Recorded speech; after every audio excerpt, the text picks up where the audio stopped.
حالتون چطور؟ اومدیم با ویدیو جدید. چند تا از بازی هایی که اینجا بازی ها مخفی میکنید بازی کنیم. اولی بازی که میخوایم کنیم، چون بچه ها خیلیشون فوتبالی هستن، معمولا پسرها فوتبالی هستن و می یه بازی فوتبالی رو تست کنیم. منم تا حالا این بازی ها امتحان نکردم، اولین بار میخوام امتحانشون کنم.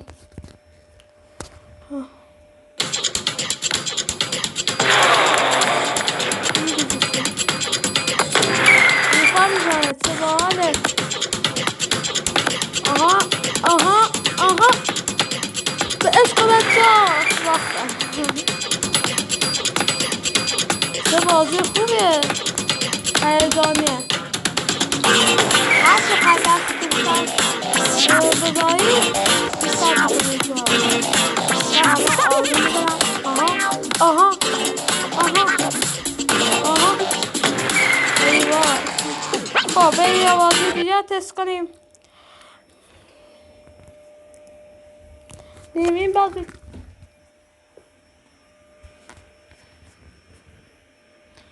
هم بچه کنم اشچنه حاضر این 2-3 ساعتی طول میکشه تا بیاد. ولشم نه اومد خدا این منهایی نشد. استایل اولش خوبه.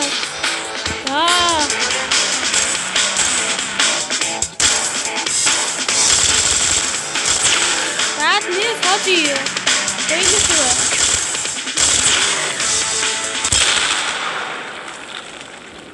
حاجی خیلی خوبه، پشمام.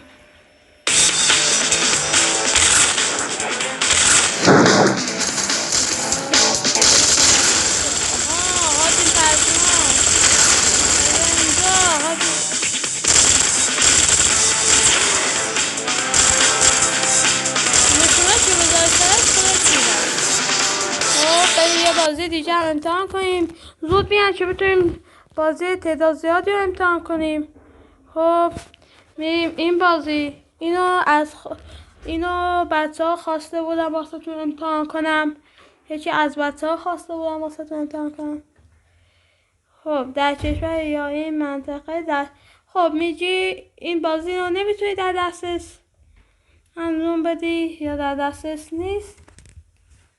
خب میریم این بازی فکر کنم یه ورزش یا اسمش یادم رفته حاجی. خب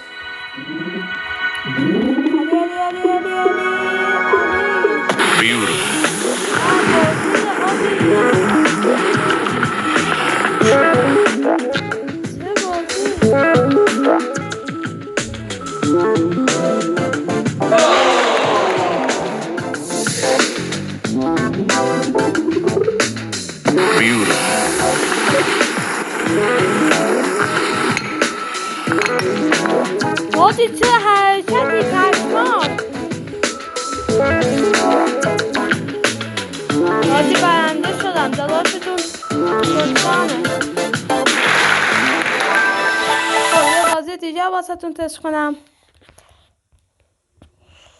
یه لحظه.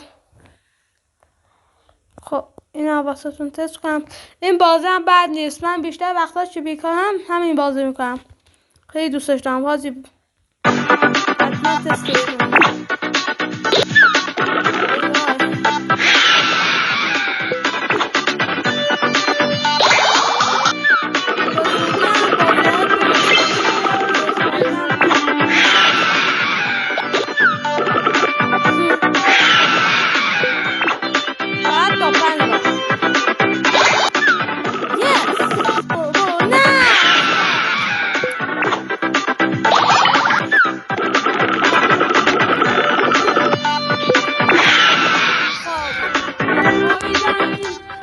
بهتون خوش گذشته باشه. لایک، کامنت، سابسکرایب یادتون. خداحافظ.